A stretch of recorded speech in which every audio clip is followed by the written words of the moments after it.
예전에 중고등학교 그 학창 시절에 그 시험 기간이 되면 뭐 요즘이 아마도 그러한 기말고사 그 기간이 이제 가까이 올 텐데요. 시험 기간이 되면 그 공부할 것들이 참 많죠. 그리고 그 시험 전에 벼락치기 공부를 이제 해야 되겠는데, 그래서 그 언젠가 이제 고등학교 때 그 약국에 가서 잠 안 오는 약을 사서 그걸 먹고, 이제 오늘은 이 잠 안 오는 약을 먹었으니까 그 공부를 잘 해서 시험을 잘 볼 수 있겠다 이렇게 생각하고 잠 안 오는 약과 커피를 함께 이렇게 복용을 하고, 그리고 이제 공부를 하기 시작했습니다. 근데 이 참고서 앞에 이렇게 딱 앉았는데, 그 잠 안 오는 약을 먹었음에도 불구하고 어느새 이렇게 스르르 잠이 들어서 다음날 아침에 아주 깊이 잠들고 일어났던 그런 기억이 있습니다. 그래서 뭐 시험 볼 때 이 약도 나는 안 듣는구나 이런 생각들이 들더라고요. 지금도 그런 철야 기도는 잘 못하는데요. 잠이 많아서. 근데 잠깐만 자고 맑은 정신으로 공부하자. 그래서 다음번에는 그런 전략을 바꾸었습니다. 그래서 다음날 시험에서는 오늘 이제 낮에 좀 자면 밤에 또 잠이 안 올 것이다. 낮에 잠이 많이 안 오면. 그래서 낮에 잠깐 자고 맑은 정신으로 이제 공부를 하자 해서 그렇게 잤는데, 밤이 되니까 또 역시 잠이 오는 것이죠. 또 뭐 엎드려서 책상에 엎드려서 잠깐 자고 일어나서 공부하면 되겠다 하고 생각했는데 한 번도 그것에 대해서 성공해 본 적이 없습니다. 왜 이렇게 지금 생각하니까 왜 그렇게 시험 보기 전에는 잠이 잘 올까?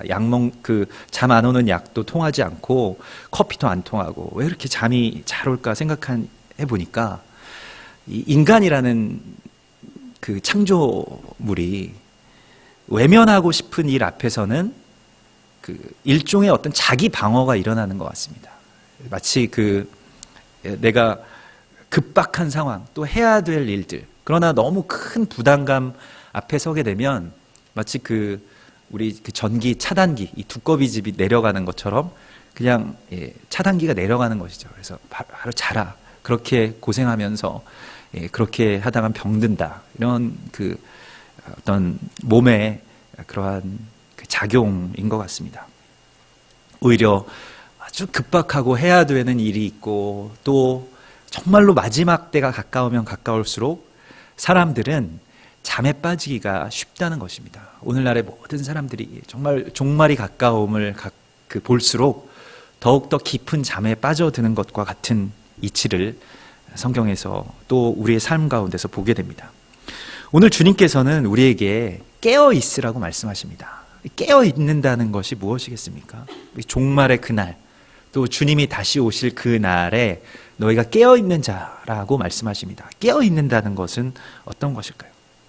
오늘 이 본문의 마가복음 13장의 말씀 전에 그 마지막 때의 징조들에 대해서 주님께서 말씀하십니다. 성전이 이제 무너지게 될 것이고 멸망에 가증한 것이 서게 될 것이고 예루살렘이 군대에 둘러싸이게 될 것이고, 그리고 이 일이 겨울에 일어나지 않도록 아주 어려운 그 일이 닥칠 것이기 때문에 너희는 기도하고 그때를 준비하라고 말씀하십니다. 적그리스도가 나타나서 사람들을 미혹하게 되고, 그래서 이런 여러 징조들이 일어날 때 깨어 있으라고 말씀하십니다.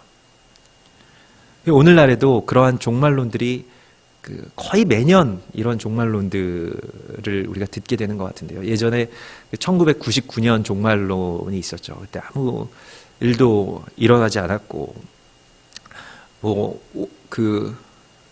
특히 올해에는 12월 21일 종말론이 있습니다. 그래서 예전에 고대의 무슨 마야의 달력이 2012년 12월 21일까지밖에 기록되어 있지 않고, 또 노스트라다무스가 또 예언을 했다고 그러네요. 글쎄 언제 예언했는지 모르겠는데, 아무튼 99년이 아니라 무슨 싸이의 유튜브 조회수가 10억이 넘으면 종말이 온다. 그런 예언이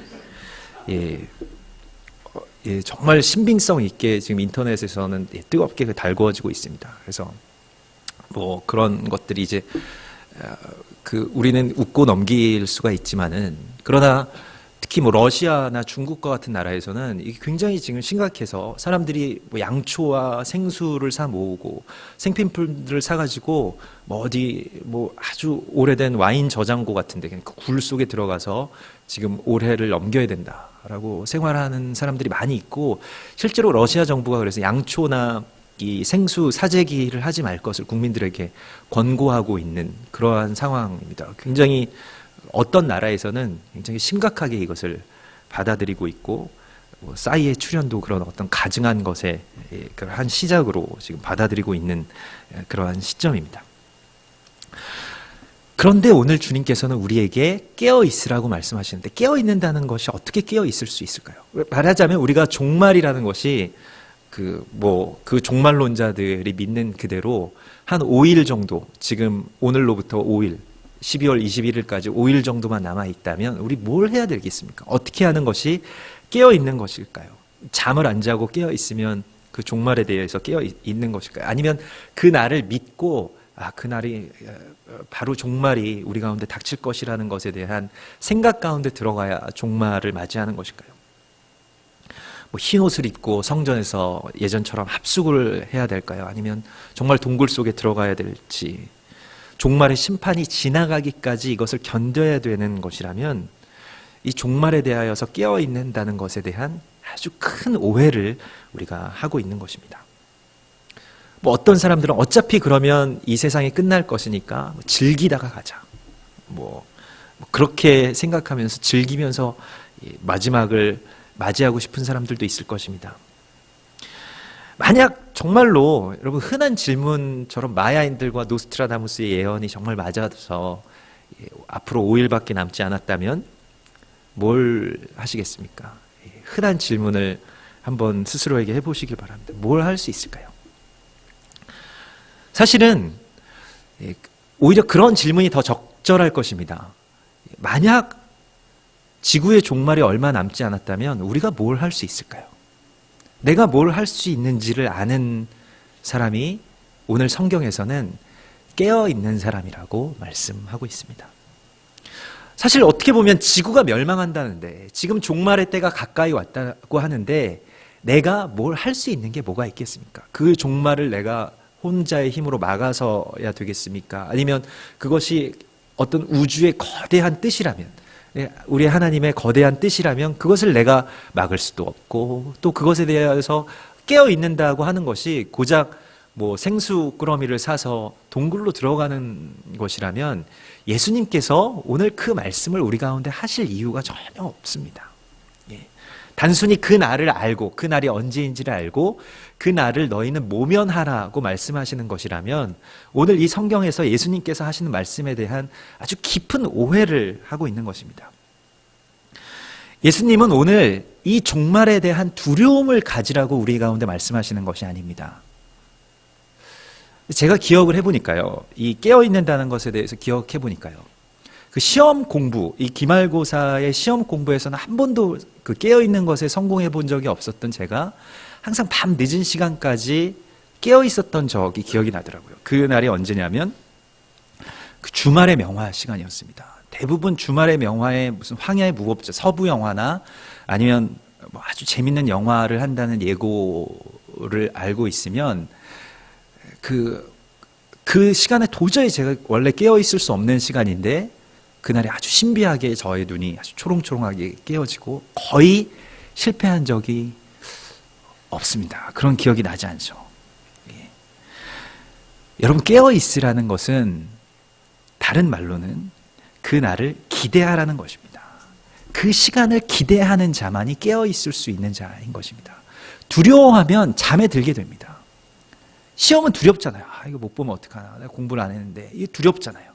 그러면 잠에 빠지게 되지만, 그러나 주말의 명화와 같이 그 시간에 정말 이거 귀한 걸, 뭔가가 이 시간에 뭔가 귀한 일이 이루어진다 라고 하면 깨어 있을 수 있는 것입니다. 깨어 있는다는 것은 기대한다는 것입니다. 주님의 날을 기대하고 정말로 종말의 날에 깨어 있는다라고 하는 것은 그 어떤 특정한 날을 지칭하는 것이기도 하지만, 우리에게 말씀하시는 것은 그 날이 언제인지 예수님께서 말씀하신 것이 아니라 그 날이 언제든 될 수 있기 때문에 우리에게 깨어 있으라고 말씀하신 것입니다. 그러면 이 말씀의 핵심적인 메시지는 무엇일까요? 우리가 삶에 대해서 언제나 기대하면서 살아가는 사람이 되라고 말씀하시는 것입니다. 삶에 대한 기대감이 없는 사람들은 이미 잠들어 있는 것이에요. 죽어 있는 것입니다. 잠든다라고 하는 것은 기대가 사라진다는 것을 말하는 것입니다. 기대를 가지고 지금 이 시간을 살아가라. 지금 오늘 이 날을 살아가라.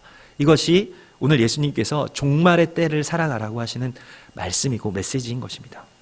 아침에 눈을 뜰 때 어떤 기대감에 나의 눈이 떠지는 것, 그리고 나의 모든 시간들이 정말로 그 기대와 소망 가운데서 그 열정 가운데서 끌어오르는 그런 삶, 그것이 바로 주님께서 말씀하시는 종말의 삶인 것입니다. 오늘에 대한 기대. 예전에 현대그룹의 그 작고한 그 회장이시죠, 정주영 회장이 자기 자서전에 그런 말을 써놓았더라고요. 나는 정말로 아침에 일찍 일어나는데 오늘 무슨 일을 할까 하는 그 기대 때문에 일어난다고. 직장인들은 잘 이해가 되지 않으실 것입니다. 오늘 내가 무슨 일을 할까? 여기에 대해서 막 너무 기대감 때문에 아침에 정말 눈이 떠진대요. 무슨 일이든지 그런 기대감이 있으면 세상적으로도 성공할 수 있습니다. 그러나 영적으로 정말로 우리가 이 세상 가운데서 그 기대를 하면서 살아가는가, 예수님 다시 오실 그 날에 대한 소망을 품고 살아가는가, 이것이 오늘 주님께서 우리 가운데 주시는 권면이고 부탁인 것입니다. 종말과 기대라는 것이 관계가 없는 것 같아도 그 종말에 대한 소망이 있는 자만이 기대가 있습니다. 마지막 나의 삶이 얼마 남지 않았다, 우리의 인생이 얼마 남지 않았다, 이 세상이 얼마 남지 않은 기간 가운데 있다라는 것을 우리가 아는 것만이 참된 기대의 시작이라는 것입니다. 예전에 어떤 제가 이제 찬양팀 섬길 때 찬양팀에 베이스를 치는 형제가 있었는데요. 그 형제가 좀 나이가 많았는데 이제 뒤늦게 음악을 시작한 형제였습니다. 그래서 나중에 어떻게 이제 음악을 하게 되었느냐고 묻게 되었습니다. 왜 물었냐면 아버지가 이제 일찍 돌아가시고 또 어머니는 이 모란시장에서 행상을 하세요. 그래서 집안 형편이 굉장히 어렵습니다. 그래서 자기가 빨리 졸업을 해서 이제 돈을 벌던 친구였는데, 그래서 말하자면 무슨 정육 고기 도매업을 하던 그런 친구였습니다. 그래서 어느 날 고기를 가득 실은 차를 운전해서 이제 그 배달처까지 가는데 차가 이제 전복되는 사고가 나서 거의 죽을 뻔했다는 거예요. 근데 그 순간에, 이 죽는 순간에 이제 죽었구나, 차가 이제 돌아가면서 나는 이제 죽었구나 하는 그런 순간에 가장 후회가 되는 한 가지가 무엇이냐면, 내가 음악을 해야 되는데, 내가 가정 형편이 어렵지만, 내 삶이 정말 현실이 이렇지만 내 음악을 해야 되는데 하는 그 생각이 들더랍니다. 그래서 그날로 이제 사고가 나서 그 차가 거의 폐차가 되는데 몸은 괜찮아서 하나님이 나에게 새로운 생명을 주셨구나. 그래서 나는 음악을 해야 되겠다. 그래서 어머니한테 가서 사정을 하고 제가 이제부터 음악을 해야 되겠습니다 하고 자기 생업을 다 이제 마치고 이제 음악을 한다고. 그래서 뒤늦게 한 음악이지만 항상 그렇게 열정적으로 하는 모습들을 보았습니다. 항상 그렇게 연습을 하고 악기 연주하고 그런 모습 가운데서 또 좀 살기는 어려워졌지만 그래도 내가 언제 죽을지 모르는데 내가 기대하고 하고 해야 될 일을 합니다. 그렇지만 이것으로 또 하나님께 영광 돌리는 일도 하고 싶다고. 그래서 항상 찬양하고 또 음악하고 그러한 모습들을 보면서 항상 마음에 이게 참 종말적으로 살아가는 것이구나. 이게 참 끝이라는 것을 아는 사람은 기대하면서 살 수 있구나 하는 그러한 생각을 하게 되었습니다. 우리가 사실은 인생이 영원하다고 생각하기 때문에 모든 하는 일들을 다 뒤로 미루잖아요. 지금 잠깐 자고 일어날 수 있다라는 그 헛된 기대 때문에 지금 그 마지막을 위한 일을 하지 않는 것입니다. 그리고 외면하는 것입니다. 그것은 힘들기 때문이죠. 그러나 삶이 정말로 이대로 끝날 수도 있다라는 생각을 하면 나의 삶 가운데서, 나의 인생 가운데서 가장 귀한 일을 하게 됩니다. 오늘 주님께서는 이 마지막 때의 징조에 대하여서 이렇게 말씀하시는데, 무화과 나무의 비유를 배우라고 말씀하십니다. 이 비유는 우리가 배워야 하는 비유인데요. 이 비유의 뜻은 어떠한 것이냐면, 무화과 나무의 가지가 연하여지고 그 가지가 잎사귀를 내면 그 때가 가까운 줄을 너희가 알라.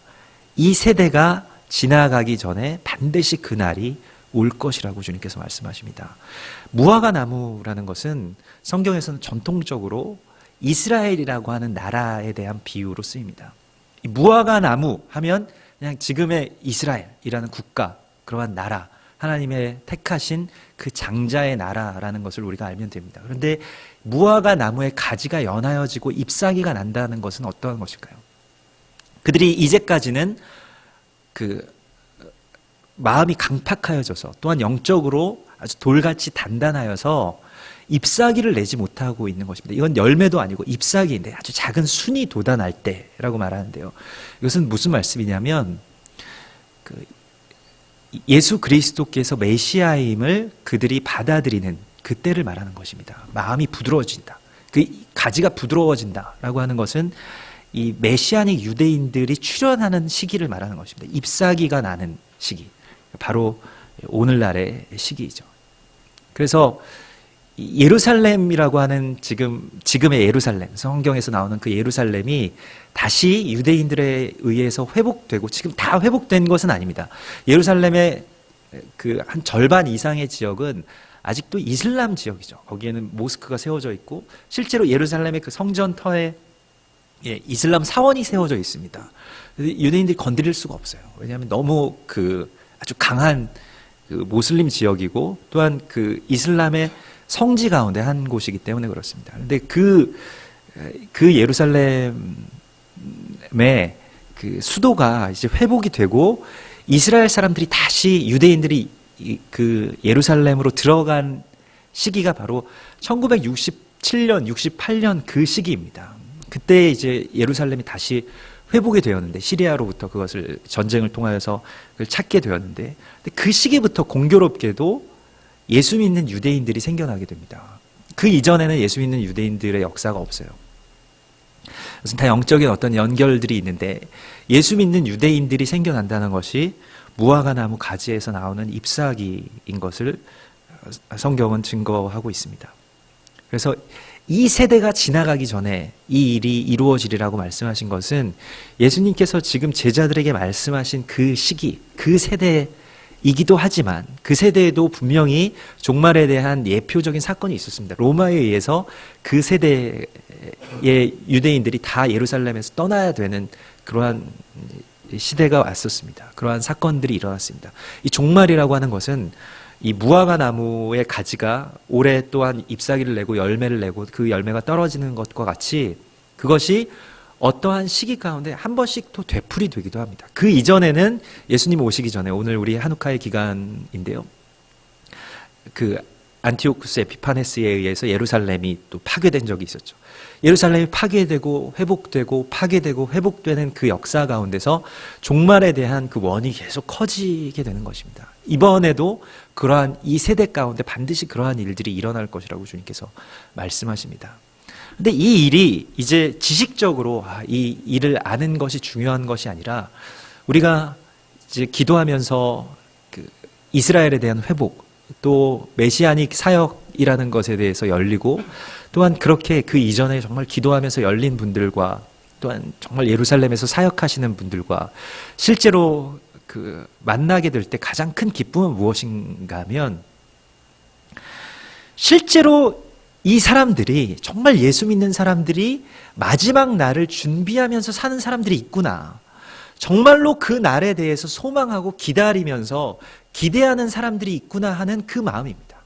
그것에 대해서 깨어있고, 그것에 대해서 내가 열리게 되고, 그 날에 대해서 정말로 큰 소망을 가지고 실제로 예수 믿는다는 것이 언젠가 그냥 계속 나의 삶과 이 세상은 영원할 것이기 때문에 이제 이 세상에 속해서 이 세상의 가치와 이 세상에서 잘 사는 것을 위해서 살아가는 것이 아니라 정말로 그 날이 얼마 남지 않은 것에 대해서 기대하고 그 날에 그리스도 예수께서 이 땅 가운데 오셔서 주님의 나라를 세우실 것에 대한 소망으로 정말 그 열정으로 끌어오르면서 살아가는 사람들이 있구나 하는 것에 대해서 너무 큰 반가움을 갖게 된 것입니다.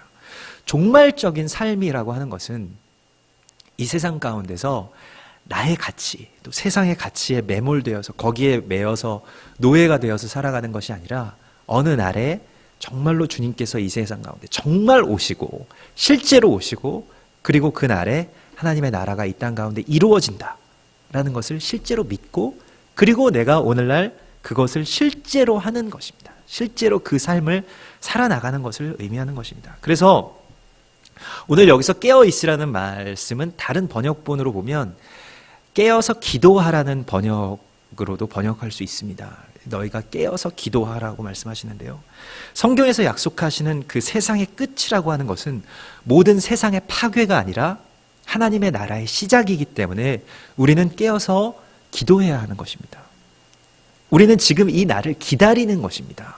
이 날을 피해야 되고 이 날이 두려움의 날이고 멸망의 날이고 모든 것의 끝이 아니라 이 세상의 가치, 바알의 가치, 바벨론의 가치에서는 이 세상의 것들과 쾌락과 물질의 세상 그리고 이 세상이 추구하던 그런 헛된 것들의 탑이 무너지는 때이지만 그러나 하나님의 나라의 역사에 있어서는 그 날이 위대한 시작이 되는 것입니다. 우리는 이 날을 기다리는 것입니다. 마치 십자가가 그 날에 대한 아주 정확한 그러한 모델이 되는 것이죠. 십자가의 그 날을 예수님께서는 기대하시고 기다리셨습니다. 그래서 막 마음이 뛰셔서 예루살렘을 향해서 앞서서 제자들보다 앞서서 이렇게 가시고 또한 그 십자가를 지시기 전날 밤에 밤새서 기도하실 수 있었습니다. 깨어서 기도하실 수 있었죠. 그러나 제자들에게는 그 날이 피하고 싶은 날이고 슬픔의 날이고 그리고 죽음의 날이고 멸망의 날이었습니다. 그래서 그들은 기도할 수가 없었습니다. 누가복음 22장에 보면 겟세마네의 기도의 사건이 나오죠. 너희가 시험에 들지 않게 깨어 기도하라고 말씀하시는데 그런데 제자들은 그 누가복음 22장에 보면 제자들은 슬픔으로 인하여 슬픔 때문에 잠이 들었더라고 나옵니다. 이 날이 멸망의 날이라면 이 날의 끝이 날이라면 이 날이 이 세상에서의 모든 것들이 다 파괴되는 날이라면 우리는 슬퍼하는 것 외에는 다른 일들을 할 수 없을 것입니다. 세상이 다 멸망하는데 내가 혼자 살아서 뭐 하겠습니까? 그런데 주님께서는 그 날에 너희가 깨어서 기도하라고 말씀하십니다. 그 날을 기다리면서 기도하라고 말씀하십니다.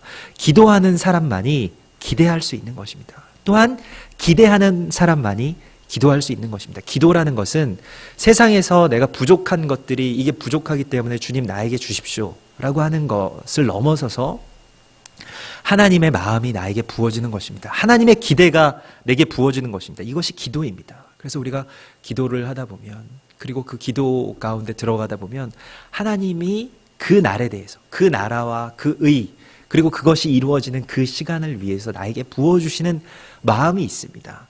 그 마음 때문에 내가 기대하고 깨어 또한 하나님의 나를 소망하고 일어서게 되는 것이 기도이고 그것이 바로 승리인 것입니다.